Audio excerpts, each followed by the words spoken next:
Hola queridos amigos, bienvenidos a otra entrega de Contracara, aquí por TLV1, toda la verdad primero. Gracias por supuesto a los que nos siguen, los que difunden, los que nos acompañan y especialmente los que colaboran con TLV1. Económicamente va todo nuestro agradecimiento en estos 11 años ininterrumpidos de transmisión. Para todos ustedes llevándoles, como siempre decimos, toda la verdad. Estamos transmitiendo a través de nuestra página web www.canaltelev1.com, debajo de este programa en las redes sociales en las cuales nos mantenemos diariamente en contacto y como siempre ponemos este programa bajo la protección y advocación de la Virgen de Guadalupe, Reina y Señora, Emperatriz de América. Siempre pedimos nos guíe, nos ilumine, nos acompañe, nos permita ir por el camino del bien, de la verdad, de la belleza, tan importante en esta época, tan abandonada por el relativismo y esta carencia materialismo que estamos viviendo. Programa de hoy vamos a tocar un poquito un tema que creo que hace al sentido de lo que está ocurriendo, ¿no? Esta Agenda 2030, este mundo que se va transformando, este mundo que se va cada vez más complejo, nos van acorralando cada vez más en todo este término tecnológico, por el bien del clima, por el bien de la sociedad, cuidémonos todos, ¿no es cierto? Un poquito de todo este tema que ha cimentado, ha calado tan profundo que la sociedad se ha vuelto, digamos, esclava, ¿no? Subordinada a estos poderes que imponen de alguna manera. Nosotros vamos a tocar el tema fundamental, creemos, para esta época, ¿no? El transhumanismo y ciudades de 15 minutos. Transhumanismo y ciudades de 15 minutos. Para tener una idea de lo que significa este tema, ¿no? Cómo este transhumanismo que nos quieren transformar en máquinas, aparte de toda esta influencia que hemos vivido, de las inoculaciones, ¿no es cierto?, de estos experimentos que se han llevado a cabo 2020, 2021, 2022 y seguirán en adelante con otras planificaciones, sino que también influye a través de la tecnología, etcétera, en alterarnos, en no ser nosotros mismos, sino transformarnos en una especie de otra cosa que no sea humana. Sumada a eso, cómo acompaña el entorno, ¿no? Que uno tiene que moverse no más allá porque pueda generar contaminación, porque esto puede afectar al otro, porque tenemos que cuidarnos entre todos. Bueno, el famoso dicho. Vamos a tocar este tema, por supuesto, con un gran amigo, con el, ¿no es cierto?, doctor en filosofía de la Universidad Nacional de Cuyo, investigador independiente del CONICET, profesor adjunto del Departamento de Filosofía de la Universidad Federal de Santa Catarina en Brasil, profesor de Filosofía del Derecho Penal en el Departamento de Posgrado de la Universidad de El Salvador, profesor adjunto ordinario de Teorías del Estado en la Facultad de Derecho de la Universidad de Buenos Aires, profesor invitado en la Universidad Europea de Roma y en la Universidad Urbaniana, Ciudad del Vaticano, Universidad Autónoma de Guadalajara, México, y dictó seminarios de cátedra en filosofía de la Universidad de Bonn y de la Universidad de Lovaina, en Bélgica, disertante en diferentes sectores del mundo, especialmente en la Universidad de Frankfurt, en Main. Y, por supuesto, escritor. Quisiera mencionar algunos de los libros. El primero, Tomás de Aquino, Fundamentos de la Teoría del Estado. Alberto Magno, Fundamentos de Teoría Política. Arturo Sampay, Teoría del Estado y Constitución Jurídica en Perspectiva Filosófico-Política. Y Teoría del Estado en tiempos de la Cuarta Revolución Industrial, que entrevistamos hace poco. Ahora estamos presentando su nuevo libro, que también es el tema que vamos a tocar ahora, que es Transhumanismo y ciudades de 15 minutos. Para mí es un gusto presentarlo y nos acompaña en el estudio el doctor José Ricardo Pierpaoli. Gracias. Bueno, otra vez muchas gracias por invitarme al programa y poder difundir estos temas que espero sean para el bien común y para el esclarecimiento de toda la gente que tiene interés genuino. Y que tienen que resistir frente a un mundo que se avecina, que es bastante complejo, ¿no? No solo la política local de la Argentina, sino la subordinación a la agenda y a estos poderes que no se sabe quién los eligió, pero son los dueños de todo. Nosotros hemos trabajado, o por lo menos en varias entrevistas, sobre el tema del transhumanismo, ¿no? Y obviamente tenía que ver con un montón de factores. Vamos a cuidar el lenguaje para que no haya censura, ¿no? Especialmente con todos estos elementos tan típicos que se impusieron y que de alguna manera también condicionan, como dicen, la ley de neurociencia, ¿no? Que pueden meter pensamientos, sacar pensamientos, modificar pensamientos, tantas cosas. Más todo esto que es la robótica y que estamos entrando, ¿no es cierto?, en que todo está controlado, ¿no? Cuando hablamos de transhumanismo, la perspectiva filosófico, política, ¿no? Supongo que está basada en la teoría del Estado también. Bueno, yo diría lo siguiente. El transhumanismo y ciudades de 15 minutos es el título de esta obra. Es todo un conjunto. Es el título. Yo pondría, si fuera posible, en pantalla, porque esto más o menos pareció al Leviatán de Hobbes. Sí. La figura muestra la tesis. La figura muestra la articulación sistemática que tiene esa obra. Si aparece en pantalla, muy brevemente ya quienes miran pueden darse una idea. Ahí está el nombre principal, transhumanismo, porque es la base antropológica de este nuevo ordenamiento, ¿no? Y ciudades de 15 minutos. Ahí lo que vemos es en el fondo el androide, este hombre modificado, este hombre que, según dijimos la vez que nos reunimos para charlar de la Cuarta Revolución Industrial, se fusiona con las máquinas, ¿no? Y después el problema de estas ciudades de 15 minutos, pero vistas desde la perspectiva de un dron, como muestra la figura, ¿vale? Es decir, vistas desde arriba como controladas por la inteligencia artificial, a la cual me voy a referir así muy brevemente. Y abajo está ese hombre cuyo centro de referencia es aquella tesis de René Descartes, la glándula pineal, ¿no? Ahí está el punto de conexión, no como decía Descartes, entre la vida del espíritu y la vida corporal, sino el centro de control de la persona humana, digo, en el pensamiento, en la perspectiva, por ejemplo, de un personaje como Elon Musk, por ejemplo, ¿no? O el otro Sarkascus Royd, que nombra algunos de los candidatos que están, digamos, concurriendo al gobierno de la República Argentina. Pero se ve al costado, y esto sí que es bien importante, estos logotipos que hicieron rojos con sopapitas que se pegan en todos lados y que guarda que parecen abrojos, ¿no? Mortales, ¿no? Sí. ¿Por qué están alrededor? Porque las ciudades de 15 minutos fueron pensadas para tiempos de restricciones de movimientos climáticos, ecológicos, digamos, geográficos y además sanitarios. Fueron pensadas para esto. El autor, Carlos Moreno, la pensó para esto, a esta ciudad de 15 minutos. No es, lo que hay que decir ante todo, que no es un proyecto urbanístico apenas. No. Es un proyecto vastísimo que cuestiona nuestro modo de vida y nuestra composición genética. Esto hay que ser muy claro. Cuando planteas todo este tema, ¿no?, que obviamente combinás las dos, que evidentemente van de la mano, ¿no?, porque nos van a condicionar en cada movimiento, en cada cosa, nuestra libertad. ¿Cómo lo incorporás? Dijiste un poco, ¿no?, el chip, la glándula pineal, y cómo esto nos bajan una información, estamos totalmente controlados, tecnología de por medio en todo aspecto, que es la que habilita que el hombre empiece a pensar como quieren que pensemos, ¿no? Más la agenda, más el tiempo que se pone en ellos para que esto se cumpla, más la restricción del alrededor en la libertad del individuo. ¿No? En esto hay que ser, digamos, muy preciso, porque se puede llevar sin querer hacerlo, se puede llevar al escepticismo también, ¿no? Ante todo hay que decir, por más proyecto transhumanista y paradigma transhumanista, la inteligencia humana es un receptáculo tan solo reservado a Dios. Puede pasar cualquier cosa, pero eso es intocable. Yo quisiera, antes de llegar a ese punto, que es el núcleo del libro, un poco mostrar las negaciones que se vienen dando antes. Los plantean de esta forma.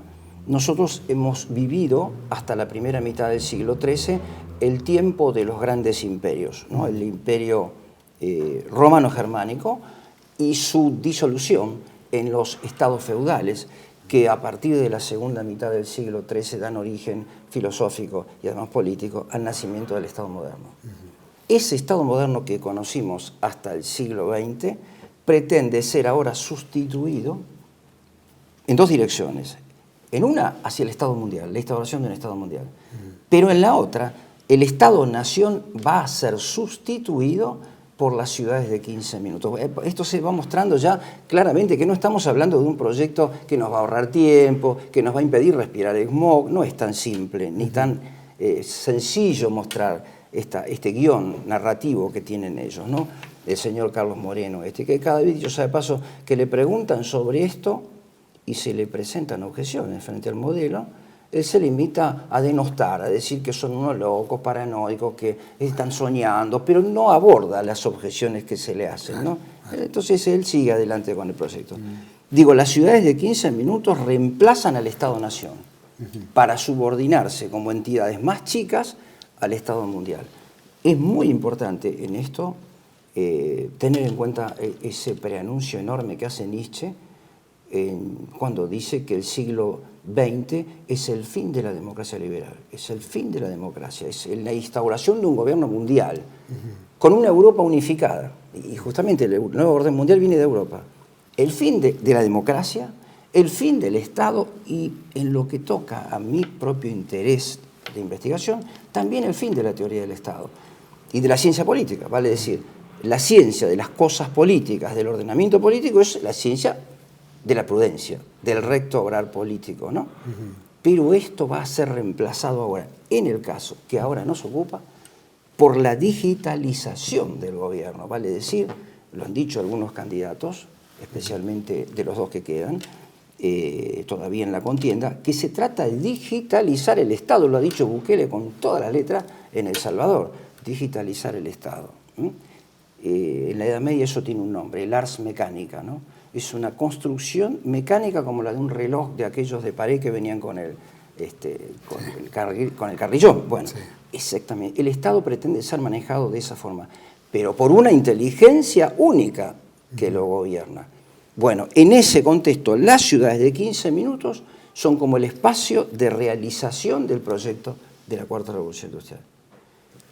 Lo que pasa, como un mini-estado dentro de minis-estados. Minis-estados. O sea, lo dijimos en alguna oportunidad, divide y reinarás, ¿no? Ese es el punto en cuestión.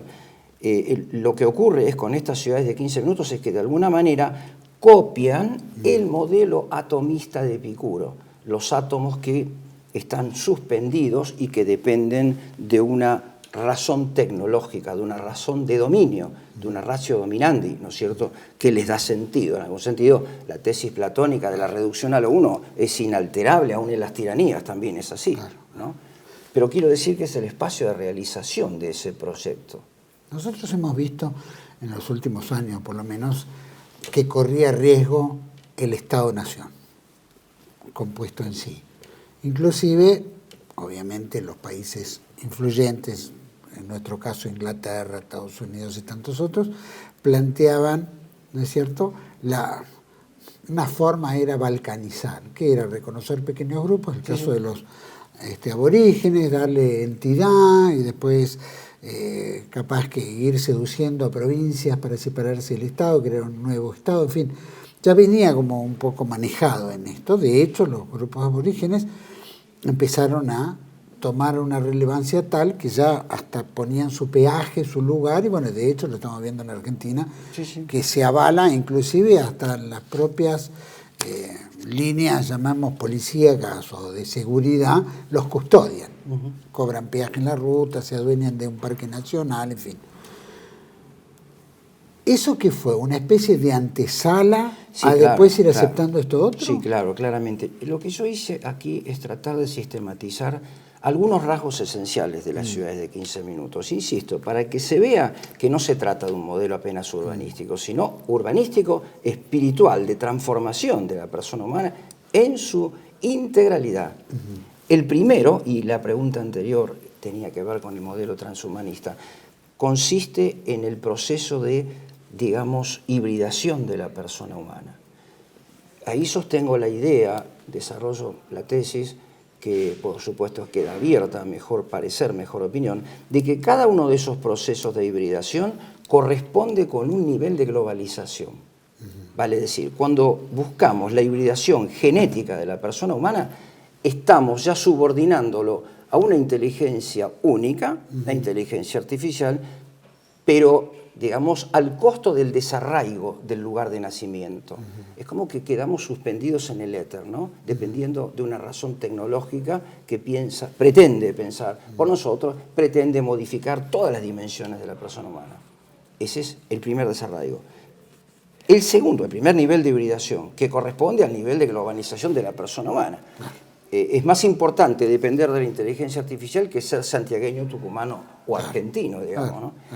El segundo es el nivel de hibridación de las comunidades menores. La familia desaparece, se desintegra toda vez que nuestra vida se desarrolla en plataformas.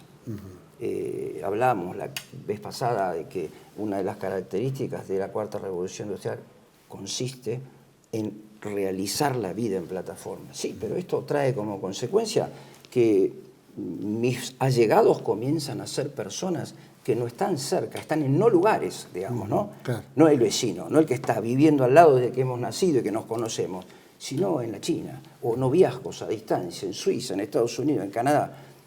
Comienza a desintegrarse la familia y a fusionarse con lazos totalmente distintos. El otro nivel de hibridación es el que yo llamo la hibridación de las costumbres morales. Vale decir, si yo no puedo, por restricciones, como lo mostrábamos en la graficación sanitaria, si yo no puedo circular, y lo hemos visto en estos días, ¿no? De golpe empieza a faltar la nafta y a alguien se le ocurre que es una brillante oportunidad para no dañar el medio ambiente con los gases de los automóviles. Claro. Cosa que ya estaba en el guión de la cuarta revolución industrial. Viene justo. Es una casualidad demasiado casual, ¿no? Como quien dice, ¿no? Pero bueno, si yo no puedo moverme, encontrarme con aquellos amigos de toda la vida, etc., entonces me tengo que hacer amigo y fusionarme, esa es la palabra, con el que está al lado. Y aquí concurre algo precedente, la gran inmigración china, de la que otra vez hablamos acá, de los años 90. Y también después la hibridación económica. ¿En qué sentido? En que se contratan servicios de personas que viven en distintas latitudes del mundo. A esto condujo las privatizaciones también de los años 90. El otro nivel de hibridación corresponde a la cuestión ya política, vale decir, se estandarizan comportamientos políticos sostenibles, amigables respecto del medio ambiente. El otro nivel es cultural y religioso. A propósito de eso, acaba de salir la encíclica, no es encíclica, es una carta pastoral. Jorge Bergoglio sabe que no puede escribir encíclicas seguramente porque, bueno, su legitimidad es muy cuestionable, ¿no? Hay una tesis doctoral en Estados Unidos sobre el asunto, que no viene al caso comentar. Pero quiero decir, leyendo esa encíclica, que se refiere en el subtítulo al cambio climático, se muestra claramente la necesidad de observar el cambio climático como una especie de angostamiento del orden de la creación. Se le ha dado un carácter casi divino al medio ambiente. Y bueno, la vida humana debe cambiar. Y esto de las ciudades de 15 minutos responde a una exigencia de sostenibilidad respecto del medio ambiente. Movernos menos, tenerlo todo cerca, desplazarnos a pie o en bicicleta, ¿no es cierto? Esos son los niveles de hibridación. Bueno, naturalmente ahí yo veo unas características de estas ciudades de 15 minutos. Algo creo que adelantamos la vez pasada. Una de ellas es el predominio de la espiritualidad hindú, que es la espiritualidad china. Uno lo está viendo en el día a día, gente que practica yoga, mindfulness, no sé si a vos te habrá pasado, yo abro el internet y aparecen propagandas de PNL, planificación neurolingüística, un fulano tomando la mano de una chica normalmente rubia, bien que no es sacada de cualquier lado, sino normalmente una persona de clases altas o medias altas, porque eso se paga y caro, y es una especie de coaching, ¿no? Para lograr ¿qué? Efectos inmediatos en nuestras relaciones interpersonales. Pero de eso se ocupaba un sacerdote antiguamente, cuando existía la dimensión de la trascendencia, digamos, ¿no? Todas esas prácticas muestran eso, la búsqueda en la propia interioridad inmanente de un principio transformador, Eso se ve, se está viendo en el día a día. Estaba siguiéndote porque todos los puntos que fuiste planteando desde el punto de vista, ¿no es cierto?, de las plataformas, etcétera, la forma de cómo uno se relaciona con los otros, ¿no? Y de alguna manera cómo hasta exterioriza sus afectos a través de las palabras en una plataforma. Te quiero mucho, sos mi amiga, ¿viste? Le declaran su amor o hacen relaciones entre diferentes países. Hay muchos temas que eso involucra, ¿no? cómo se va desgregando la familia y el sentido de comunicación. Cuando se juntan, se ven, se unen, a los 3 meses se divorcian, se pelean, se matan, ¿no es cierto? Porque en realidad no se conocen, y esto un poco lo que la Iglesia de alguna manera hacía a los matrimonios que tenían un curso de 1 año, año y medio, ¿no es cierto? De cómo se van conociendo, es decir, había todo un proceso. Para el sacramento no era cualquier cosa, ese sacramento obviamente significaba conocerse y no una cosa prematura. A hoy no duran. La Pachamama que hablabas, ¿no es cierto?, del Bergoglio, ¿no es cierto?, la importancia que se le da y bueno, cómo se rescata de visiones indígenas el sentido de la tierra, ¿no? Que también es una especie como si fuéramos en la ventana de Overton, ¿viste? Te van tirando, ¿no es cierto?, para ir mostrando que estas cosas son posibles y poco a poco se va instalando y terminamos consumiéndola. Y después lo que decía es que esté todo cerca, ¿no? A 15 minutos. A 15 minutos. ¿Qué pasa si no hay 15 minutos? Hay que restringir la vida a los 15 minutos, hay que reconfigurar la vida. Carlos Moreno se refiere a varios autores y toma varios ejemplos en el mundo, donde la vida cambia cuando se restringe a los 15 minutos. Eso que decías de la Pachamama es muy importante porque la espiritualidad china, hindú de base, le da una connotación un poquito más grave al asunto. Porque una cosa es hacer un dios de la tierra, pero otra cosa es confiar en que una entidad humana, política y religiosa al mismo tiempo, como es el caso del emperador chino y de ciertas figuras hoy en el panorama mundial, que tienen como la potestad de dominar el clima.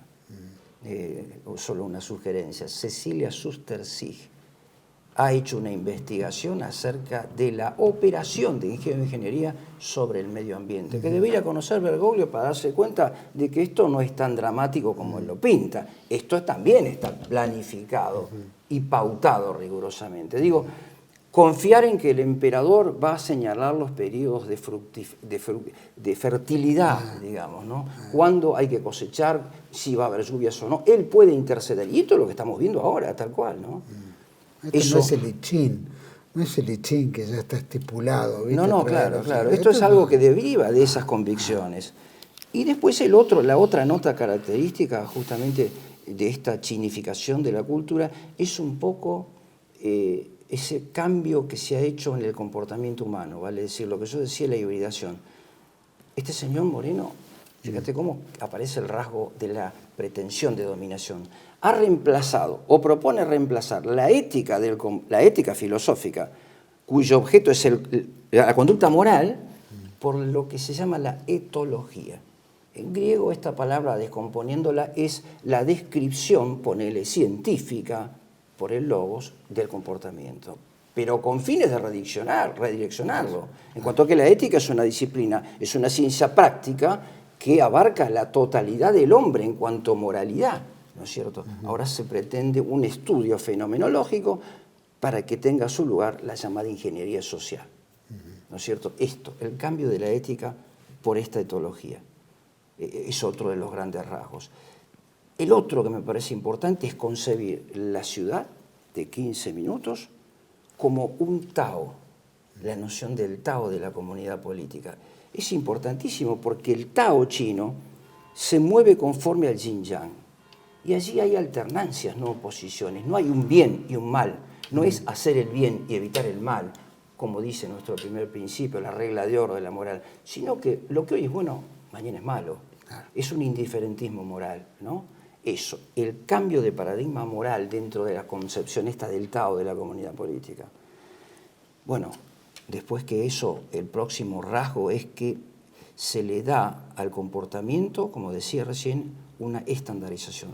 Hay una investigación hecha por una chica de apellido Bellocchio, con apoyo logístico y espiritual de la Universidad Austral, donde muestra cómo se puede premiar, digamos, el comportamiento social de la persona humana, de una ciudad totalmente inteligente. Bueno, los chinos ya lo tienen. Lo tienen los chinos. Shanghái se muestra como una ciudad modelo. Ulaanbaatar también, Seúl también, donde el Papa tiene ya planeado ir y desarrollar el próximo encuentro de la juventud, ¿no es cierto? Bueno, esto va mostrando esa tendencia a estandarizar los comportamientos políticos. El otro es que la ciudad de 15 minutos se propone esto, sanar la creación, hacer un hombre distinto que el que Dios ha creado. Están proponiendo que los niños de las próximas generaciones, hibridación genética de por medio, vivan 100 años, 150 años, no sé, una cosa de ese tipo, y no tengan enfermedades, que respondan a aquel ideal de Epicuro de tener los mayores placeres y los menores dolores. Esta ciudad se propone no apenas un espacio urbanístico donde andemos en bicicleta con días soleados, sino además que borre el rastro del pecado original. Es gravísimo. Pero lo curioso de esto es que este no señor... existiría ni siquiera la religión, porque esto viene acompañado de una religión. No, hay una post-religión. Claro. Que es la que todo es lo mismo, todo es igual, y que tal bueno, cual, ya Dios, bueno, es un efímero simbolismo que en realidad está representado en la naturaleza, en el clima. La naturaleza yo comparo el orden de la creación con el medio ambiente. Esto de achicar el orden de la creación al medio ambiente es de alguna manera un signo del gnosticismo que hay en el medio de todo esto. Se ha hecho un Dios y además que el respeto del medio ambiente nos va a redimir a nosotros en nuestra condición humana caída por vulnerar las reglas del medio ambiente, la sostenibilidad del medio ambiente, ¿no? Y eso implica que obviamente para ser vulnerado o subordinado, eso tiene que haber alguien que rija y diga, está fuera de lugar, está fuera de lugar, esto has hecho, y te cobre, ¿no? Bueno, o sea, ahí hay una obra importante que se escribió cuando yo estaba en Tübingen. Otfried Höfe, conocido en nuestro medio por haber escrito varios y que se han traducido varios libros a nuestro idioma. Pero él hacía notar ya en la década de 2010, cuando yo estuve por allá, 2015, 2014, que los motivos para trascender el control, la soberanía del Estado Nacional, que de eso se trata, son, por ejemplo, las cuestiones de orden sanitaria y climatológica. Ese es el mejor, el mejor recurso para superar, para demostrar que han colapsado los poderes del Estado-Nación y que se hace necesaria la figura de un gobierno mundial, que es de lo que estamos hablando ahora, ¿no es cierto? Es decir, todo ha cambiado, no es que apareció esto de golpe. Ya hay ciudades de 15 minutos, ya las hay. A ver, todos hablan de eso. No sé si te acordás, pero cuando Patricia Bullrich ya... Sí, ya lo planteaba. Así está el dibujo, vamos a hacer una cosa nueva, así. Pero estamos hablando de las ciudades de 15 minutos, que son un círculo, ¿no? Son una circunferencia que no se puede vulnerar a no ser con permiso, como ocurrió en la pandemia. Claro, como era dentro de la Unión Soviética o China, que no se podía trasladar ninguna gran distancia, ni ocupar otra ciudad, ni trasladarse a otra ciudad si no fuera con la aprobación del Partido Comunista, o peor y todo con un permiso particular. Con pasaporte especial, con el PAS, el EcoPass, del que habla Carlos Moreno, un EcoPass, que es un poco lo que se ha hecho en absoluto silencio en los últimos días. El nuevo DNI con datos biométricos, ¿no? Se llama Nuestro Siglo, no apenas el de las ciudades de 15 minutos, sino el siglo de la ubicuidad. Es decir, van a saber dónde estamos en tiempo real. O sea, si hicimos un gol en offside se va a notar. Y un poco lo que también planteabas de la sociedad china. No solo que sepan todo, sino que de alguna manera los tipos, o por lo menos estas grandes entidades que manejan todo, podrán disponer de todo lo tuyo porque obviamente no tendrás nada y serás feliz. Que obviamente esto lleva a ese control que decía Chino, donde se sanciona, donde cada punto puede restringir a la persona, ¿no es cierto?, en sus ingresos, o, ¿no es cierto?, si toma vino, si tiene tendencia, si es viciosa, si fuma, ¿no es cierto? Entonces también, no solo los 15 minutos, sino ese control general. Vamos a hacer un pequeño corte. Me gustaría que toquemos este tema, especialmente cómo se contempla en un país de las características de Argentina, porque está bien, son ciudades, pero no todo el país son ciudades como Europa, que tenés cada 20 kilómetros un pueblo, ¿no? Esto es un poquito más que eso, ¿no? Entonces quisiera que analicemos también eso. Vamos a un pequeño corte, volvemos enseguida con José Ricardo Pierpaoli. Ya volvemos. Bienvenidos a CEPA, Centro de Estudios del Pensamiento Americano. Nuevo sitio web de cursos de formación en política, filosofía, historia, literatura, geopolítica, religión, psicología y más. Cursos de formación que reflejan el verdadero pensamiento americano. Lo invitamos a elegir el curso de su agrado ingresando en www.cepa.la.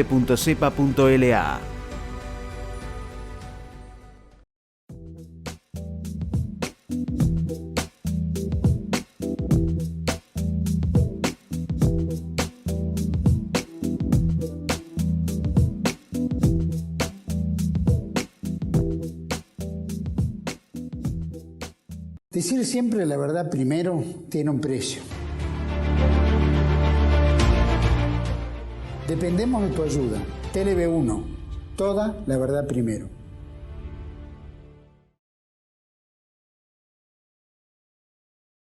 Bueno, estamos de vuelta en ese segundo bloque con don José Ricardo Pierpaoli.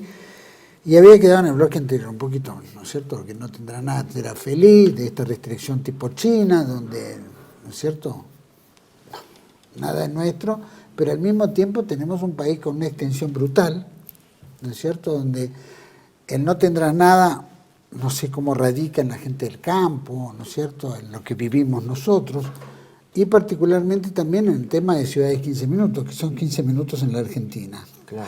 15 minutos, ¿no es cierto?, es de acá 3 cuadras, ¿no es cierto? Vas a Plaza Italia y tardás media hora en colectivo, en ómnibus. O el campo, que tenés que hacer 20 kilómetros para comprar una herramienta o algo, ¿no?, que necesites el campo. Entonces, ¿cómo radica estos 15 minutos en comparación?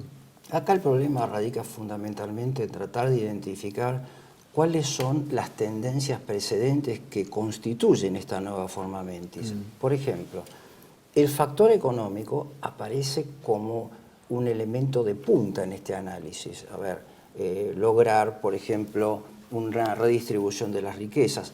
A ver, el argumento central, el del punto de partida. La pandemia ha demostrado las grandes desigualdades, más, las ha pronunciado. Bueno, entonces yo recurro, no a Epicuro directamente, sino a un discípulo suyo, John Locke, el padre del liberalismo político. ¿Qué va a decir John Locke?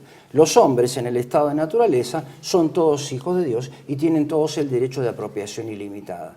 Pero para que transiten del estado de naturaleza al estado político es necesaria una regulación racional en la apropiación de los bienes. Están llamados a gobernar los más aptos para conseguir bienes materiales. Se está postulando el gobierno de las oligarquías. Esos deben gobernar. Y bueno, ante una necesidad como esta, hay una necesidad, digamos, de pasar de la etapa del que se llama capitalismo concurrencial, donde cada uno tiene su pequeña empresa, pequeña y media empresa, a la formación de del capitalismo monopólico, que es la forma de organización por excelencia del marxismo-leninismo. Hoy se llama capitalismo inclusivo. Bueno, aquí de lo que se trata es de regular justamente la propiedad. Fíjate que una de las características de las ciudades de 15 minutos es tan perfecto, es preternaturalmente perfecto el plan, ¿no? Ese del demonio, diría, no de Dios, pero es tan puntilloso, que se habla de la cuestión económica, en varios sentidos, pero a la pregunta tuya, a ver, ¿cómo lograr esa redistribución de las riquezas? En primer lugar, la posesión genera el trabajo directo del hombre respecto del medio ambiente, lo que llaman el señor Carlos Moreno, en su libro Revolución de la Proximidad, que es donde se desarrolla esta tesis, un factor antropóceno. El hombre es el que con su comportamiento dañino está perjudicando el medio ambiente. Hay que regular ese comportamiento de apropiación de los bienes materiales. Justamente la carta pastoral esta Laudato Deum habla del comportamiento antrópico.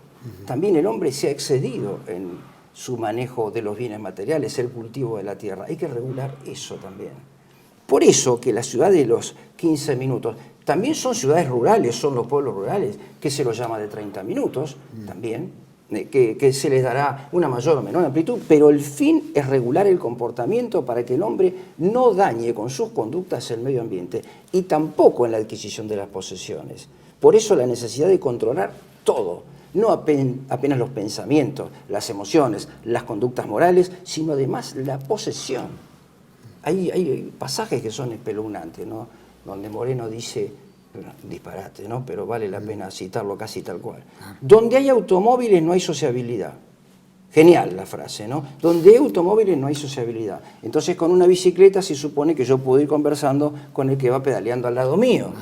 donde hay automóviles no hay sociabilidad, porque las calles impiden que la gente se reúna a conversar en la calzada, ¿no? Bueno, fíjate lo que pasó en la pandemia, que se iba ganando espacio, la idea es que no haya más calles, ¿no? Solo en bicicleta, apoyadas contra la pared.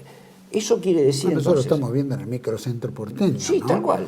Que se restringió todo y que te deja un colectivo a 7 cuadras, 10 cuadras, 12 cuadras, y tenés que caminar 12 cuadras para llegar a tu lugar, que antes llegaba más rápido. Tal cual, eso es. Entonces, bueno, esto va generando un nuevo modo de vida que, como digo, combinado con los otros factores, con un nuevo concepto de libertad.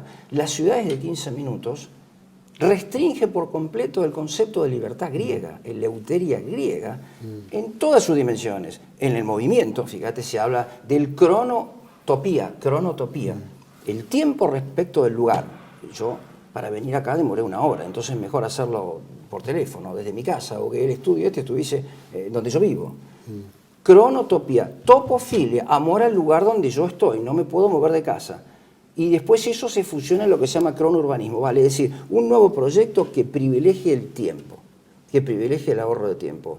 Eso es el guión de la cuestión. Pero se está hablando, en el medio de todo esto, de la reconfiguración moral de la persona humana, de sus conductas políticas, sobre la base de lo que llaman fusión y mezcla con esas culturas que han venido desde los 90 en adelante, que son predominantemente chinas, ¿no es cierto? Entonces vos te encontrás allí como que debes revisar todos tus patrones de conducta para adaptarte a estas nuevas relaciones que se nos imponen de alguna manera, ¿no? Es curioso porque da hasta gracia, ¿no? En el peor sentido de la palabra, porque un proyecto de esta naturaleza, calcula que cuando fue el problema de la ley del aborto, hubo todo un debate ético al respecto. ¿Cómo no va a haber un debate ético? Si se puede matar o no a la persona por nacer. Bueno, o como decía Ginés González, es uno que va a ser persona. Eso es un disparate de todo punto de vista. Pero si hubo un debate para eso, ¿cómo no lo va a haber para instaurar esto? ¿Por qué yo hablo de esto? Y nadie sabe estas cosas, nadie tiene idea. Entonces va a parecer que lo que uno está diciendo es el producto de alguna fantasía. No es así. El señor Carlos Moreno está trabajando con Jorge Macri. Perdón, Jorge Macri dice, Carlos, como si fueran amigos de toda la vida, estamos trabajando codo a codo en el nuevo modelo de las ciudades. Y Jorge Macri ya ganó en la ciudad de Buenos Aires, ojo. Y aquí se hizo el C40, que reúne 90 alcaldes de la ciudad más importante del mundo para planificar esto. Y digo, ¿no amerita un debate ético y político toda esta cuestión? Especialmente si va a restringir la libertad de cada uno, ¿no? Fíjate entonces que lo que hacen es hablar directamente con un órgano que debería ser un órgano de gobierno y de ejecución, el gobierno de la ciudad de Buenos Aires, pero que se reduce al gobierno de ejecución, ejecutan, y el discernimiento prudencial lo hace ¿quién? Carlos Moreno, que es un funcionario que planea conforme a las exigencias del globalismo, que están legitimadas teológicamente también en esta Laudato Si y Laudate Deum. ¿No? Las dos son alabanzas, ¿no? Dicho sea de paso, laudate uno y laudate el otro, ¿no? Imperativas. Bueno, esto muestra de que no se trata de un proyecto apenas urbanístico, se trata de una cuestión profundamente seria. Toda la vida humana está en entredicho, toda la vida humana pretende ser revisada y controlada. Ese es el problema, ese es el fondo de la cuestión. Hay una, sí, sin duda, sin duda. Cuando te escuchaba hablar en este tema y uno dice qué increíble, ¿no? Hasta qué punto la restricción de la libertad y medidas que se van tomando en las ciudades, cuando en otra hora no existía, había un sentido común de cómo las cosas deberían funcionar, sentido común, había una moral, había un estilo, una cultura, ¿no? Que marcaba el paso de alguna manera, el sentido común. Después empezó que, bueno, ese sentido común se podía vulnerar porque, bueno, hay que llamar a una opinión pública. Entonces vamos a cambiar el nombre de una calle, vamos a hacer tal cosa, sí. Bueno, entonces audiencia pública, a ver quién estaba a favor, en contra. Y eso se jugó durante un tiempo. Hoy no existe nada de eso, que es un poco lo que decía el libro de Moreno. Y, bueno, es una imposición, ¿no es cierto?, tiránica, déspota, ¿no es cierto?, en la cual se determina que esto es así porque el entorno mundial lo dice, o porque la ciudad de tal, o de las 40 que se juntaron acá, determinaron que todos tenemos que seguir esta línea. Si le preguntás a Pato Bullrich, te va a decir, ya lo vas a entender. Ya lo vas a entender cuando te cierren el candado. Claro. Digo, ya existe. Ya es tarde. Malagueño, Bellavista, ya hay algunas de esas. pero no le cerraron el candado. El tema va a ser cuando eso entre en acto por alguna crisis climatológica, como están previéndose en Europa. Hay una... Bueno, acá también, ¿no? Sí, sí, también. Hay unas, dentro de esas líneas convergentes que son más bien filosóficas, hay una que es, más allá de John Locke, la derivación del liberalismo de Locke en el utilitarismo, de dos figuras, de Bentham, ¿no es cierto?, y de John Stuart Mill. Pero Bentham es donde yo quisiera detener la atención. Se publican en Inglaterra, también en Estados Unidos, unas obras colectivas donde se llama especialistas de distintas partes del mundo que escriban un capítulo sobre el pensamiento de Jeremías Bentham, ¿no? Filósofo del derecho. Su obra es la obra aquella de la legislación acerca de la moral, etcétera, ¿no? Traducida al castellano. Es un libro compuesto como si fuese un libro de matemática, un axioma, el otro. Esa es la moral y la política de Bentham, ¿no? Pero hay un aspecto que ha sido muy poco tratado en esas obras colectivas, que es el problema del panóptico de Bentham. Es el problema del panóptico. Panóptico viene de panoptes, del griego, que significa pan, todo, y verlo todo de un solo golpe de vista. Se le pide a Bentham que ideara un sistema de control en una cárcel, en el servicio penitenciario, que ahorrara personal a los fines de control y que lograra al mismo tiempo la reeducación de los reclusos. Entonces él pone en el centro una torre con unas cárceles ubicadas en 360 grados. El modelo es perfectamente pertinente a lo que estamos tratando acá. Hay una diferencia, que mientras que la torre del panóptico está físicamente en el medio, aquí el órgano de control está en el centro vital del Tao de la comunidad política, donde está el emperador chino, pero que se llama inteligencia artificial. Se llama inteligencia artificial. ¿Cómo cumplen esa finalidad reeducadora? Mediante el amedrentamiento y el control. Vos te ves controlado por esa cámara, aquella y la otra, pero como las cámaras por ahí no funcionan todo el día, has llegado a internalizar el control y te controlás vos mismo como si otro te estuviese mirando. Has perdido ese dominio de la propia persona. Y además mediante lo que se te muestra a los fines de reeducación. Hay casos resonantes, por ejemplo, ¿no? Ejemplificadores. A ver, tomamos el caso de los rugby, tomamos el caso de Bukele. Nadie duda de que las penas que se impusieron tuvieron una razón de ser, etcétera. Se podrá abrir un debate sobre todo eso, ¿no? Pero ese es un doble mensaje. ¿Qué es lo que va a pasar con los divergentes? No es tan doble el mensaje, porque, a ver, si yo sigo leyendo el pensamiento de Bentham, él te va a decir los dos grandes enemigos del utilitarismo, que consiste en realizar actos que aumenten el placer, pero además que sean útiles para todos, o sea, que el placer de todos te puede imponer una nueva conducta. Si yo muestro, por ejemplo, que determinado medicamento ha sido aceptado por unas mayorías y que vos no consentís esas terapias, podés ser obligado en función del segundo principio del utilitarismo. Algo de esto estamos viendo, sí. Algo de esto estamos viendo. Pero él va a decir, cuidado, es como si hubiera escrito para Klaus Schwab, un siglo o 2 siglos antes. Y va a decir esto, hay un enemigo, dos enemigos de todo este proyecto, que son los ascetas, los que buscan la perfección, la asquesis griega, y los hombres profundamente religiosos. Esos, ¿sabés por qué son enemigos? ¿Por qué no buscan el placer, sino la imitación de Cristo? Que es abrazar la enfermedad y la cruz como un signo de predilección de Dios. Esos son nuestros enemigos. Obviamente que es así.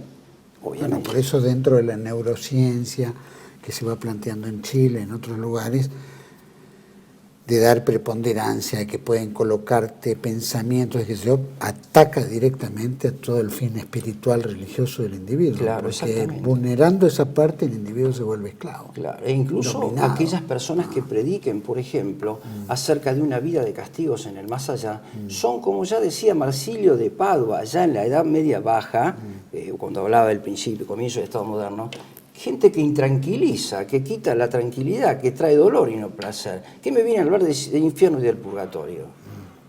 Pero bueno, creo que esta gente debe saber que el primer paranoico, el primer psicópata, si ustedes quieren llamarlo así, es el apóstol San Juan, que en el Apocalipsis dice cosas mucho más dramáticas que lo que yo estoy diciendo acá. Descenderá fuego del cielo y los abrazará, y el demonio que los inspira será arrojado al azufre. El Estado mundial nació para morir, para sucumbir. El triunfo final está en nuestras manos.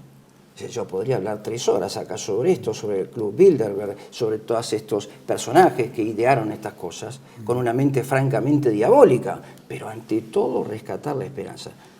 Vos me decís, es que eso no se debe perder. No se debe perder. No como decía un filósofo amigo, ¿no? No se puede ser positivista ni negativista, hay que ser realista esperanzado. Claro. La realidad es esta, pero esperanzas nunca perderlas. Seguro, sí, sí. No pecar de optimista ni tampoco. En este aspecto, volviendo al tema, ¿esto qué implica en una Argentina, el tamaño de la Argentina que habíamos empezado a hablar? ¿Qué es? ¿Llevar a tal punto un esquema climático o algo determinado que se empiece a mirar mal al hombre de campo, al hombre, ¿no es cierto?, que vive en un pueblo, que está alejado de la tecnología o de los 15 minutos, ¿no? Que es empujar a todo el mundo a encerrarse en las ciudades, obligar al mundo a ser urbano y de la urbanización a crear estas células mini estados de 15 minutos? Ellos lo prevén eso. Klaus Schwab dice, las personas con mayor poder adquisitivo van a poder irse a las zonas rurales. Pero también han pensado en las zonas rurales, porque el problema aquí no lo debemos ver en forma horizontal, sino en una forma un poquito más amplia, vale decir, el problema es el problema de control, el signo de la ubicuidad, del consumo, de la conducta, controlar la conducta dañina del hombre frente al medio ambiente. Todo eso es un mito, claramente, ¿no? El mito freudiano que siempre tiene que estar presente, ¿no? Pero también al hombre de campo lo afecta, porque si yo con un poco de propaganda política convenzo a la persona humilde de campo que el vecino que planta los tomates y las lechugas en su huerta está por este motivo dañando el medio ambiente, lo denuncio.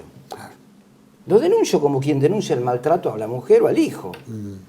Es así. Si yo por tener gallinas en un gallinero, o tener un chancho, o tener la vaca atada, como dicen, porque acá el problema está en no hacer estas cosas, sino cambiar, otra vez más, el problema de la hibridación, nuestros hábitos de conducta, nuestros hábitos alimenticios, por los que se supone nos van a imponer, por ejemplo, los insectos, que son como los animales impuros que nombra la Biblia, ¿no? La Biblia, por eso digo, no tiene salida, esto no tiene retorno. Lo tiene el mundo chino, que consume esas cosas. Vos podés ver eso, comiendo cucarachas y todas esas cosas. Pero insisto, en términos humanos, esto no tiene retorno. Hay una sola salida, que es absolutamente trascendente. Es la conversión real, auténtica, integral del hombre al único Dios verdadero. Hay un ejemplo. Una señora de 92 años leía, de nombre Joan Maley, no Miley, Maley, solamente que la A, Maley. 92 años, mamá de 9 hijos. Esa señora hace muchos años va sola a rezar el rosario frente a una clínica que practica el aborto. Y yo me pregunto, ¿por qué nosotros que defendemos el orden de la creación y el orden de los órdenes en la creación, no ocupamos los espacios públicos para rezar por la patria y por nuestro modo de vida, por la libertad de ser hijos de Dios, porque eso es lo que está en entredicho? ¿Por qué nosotros no hacemos esto? No hace falta cortar las calles, hace falta ir a rezar el rosario públicamente. Es algo que temen ellos muchísimo. Es el arma fundamental. Por excelencia, porque saben ellos demoníaco, que la Virgen puede, a título de un acto de gran misericordia, parar la mano de su Hijo. Pero hablamos del Hijo de Dios. Acabas de ver en San Luis una ceremonia ecuménica. ¿Por qué todo eso concurre? La acentuación de la presencia del misticismo, falso misticismo chino, es por culpa de la Iglesia, que ha dejado vacante la auténtica mística cristiana. En un acto en San Luis, en la Catedral de San Luis, se hace una reunión ecuménica donde el obispo católico bendice por el Padre y por el Espíritu Santo, pero no el Hijo de Dios, que es el Rey de las Naciones. Rey de Reyes. Claro. Hijo de Dios. Entonces la primera claudicación empieza allí. La Iglesia Católica ha contribuido justamente a esto. Con su organización. Sin duda, ha claudicado. Efectivamente. Ha claudicado. Bueno, es parte del dominio. La cuarentena, el encierro, fue la primera llave como para que psicológicamente le quede a la gente que el miedo de que nos cuidemos todos implicaba que no salir, restringirse, un poco lo que decía psicológicamente, cómo va afectando. Tal cual. Y acostumbrarla a que tiene que pedir y trabajar en casa y no trasladarse, y económicamente estar afectado, porque de alguna manera el que tenía un negocio lo tuvo que cerrar, porque no había gente circulando. Bueno, tal cual, eso ha Y sido quebraron cuántos. Ha sido, como dicen, una gran experiencia a cielo abierto, un laboratorio a cielo abierto. El planeta se convirtió en eso. A ver, yo me pregunto si la falta de nafta no es algo así como una cuarentena light, digamos, ¿no? Por lo menos sectorial. Si te falta la nafta durante un mes, a ver qué hacemos. Yo acá hoy no venía, ¿no? Caminando sí, ¿viste? Pero no es que lo va a hacer cualquiera, pero digo, es una manera de ir marcando el terreno, ¿no es cierto? Por eso digo, me parece que lo más importante es eso, ¿no? Subrayar que esto no es un modelo urbanístico así como así, es un modelo espiritual de transformación de la totalidad de nuestra vida y de nuestra propia persona, porque es condición para entrar allí el ser un híbrido. Tiene muchos nombres, se llama, mira, solo con un catálogo de los nombres de la ciudad de 15 minutos podríamos explicar todo. Ciudad para la vida, la auténtica vida es la vida en la ciudad. Ciudad inteligente, dominada por la causa formalísima que es la inteligencia artificial. Ciudad global, o sea que esa ya es globalización, con todos los niveles de hibridación. Se llama ciudad de 360 porque es un perímetro, la figura del Tao de la comunidad política, la figura perfecta del compás. No sé si está claro, ¿no? ¿Quién hace la figura perfecta del compás con las 3 puntas, que tiene el código justo, esas cosas? Bueno, y esos nombres van marcando distintas características de este nuevo modo de vida. Insisto, la única alternativa es recuperar, rehabilitar un modelo auténticamente cristiano.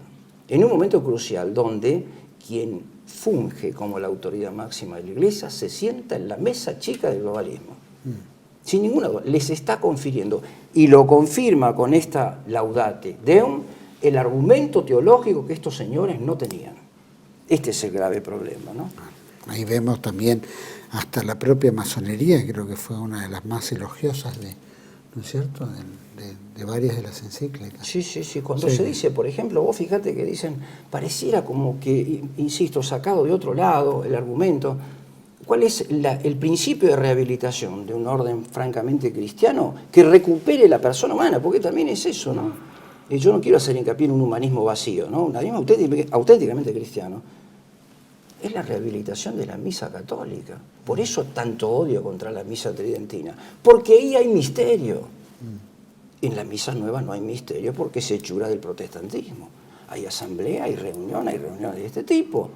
Ese es el punto. Hay que recuperar el auténtico sentido del misterio, que es patrimonio de los católicos, pero no de los globalistas y de los masones. Bueno, eso se fue diluyendo a través del tiempo, imponiendo, ¿no es cierto? Fíjate vos, claro, yo trato ahí, no es el tema ahora, pero en un capítulo precedente, antes de hablar de hace 15 minutos, hablo de las condiciones del ciudadano tecnológico, que tenemos que hacer en su organismo para que sea, ¿no? Le tenemos que dar ibuprofeno, hacerle algún enema, algo tenemos que hacerle, ¿no? Claro, demostrar que nos ocupamos. Correcto, bueno, ahí justamente, ahí en este proceso anterior, ahí es donde hay que dar la batalla. Y si lo hacen por la fuerza, bendito sea Dios. Se va a notar más. Porque ¿sabés qué? Santa Áñez, si me quieres violar, la Virgen Santa Áñez, vas a agrandar la corona de mi martirio. Y si las ciudades de 15 minutos tienen que tener mártires, es porque es preanuncio del reflorecimiento del orden cristiano. Nuestra civilización occidental y cristiana se erigió sobre la base de la emergencia de mártires desde las catacumbas. Por eso digo la esperanza, ¿no? Ante todo. Estamos en épocas apocalípticas, así tal que cual, todo tal cual. Por eso decía, ¿no? El apóstol San Juan sería el primer psicópata acá, porque el primer paranoico, perdón, está escrito esto. Está escrito. Y no se ha equivocado. Mi última pregunta, por lo menos para ir cerrando. Estamos en vísperas casi electorales, ¿no? Dentro de poco. Y tenemos dos personajes, dos candidatos. Uno que es globalista 100%, que ya dice que el dinero va a ser digital, que vamos a buscar la ciudad Tao y toda la pirona.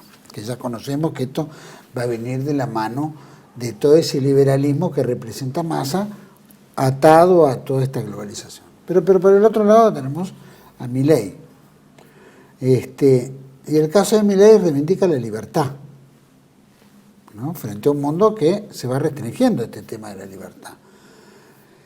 Y al mismo tiempo de la libre empresa y de esto, deshacerse del Estado, que no tenga responsabilidad sobre nosotros, sino que nosotros asumamos esa responsabilidad como individuos y luchemos por eso.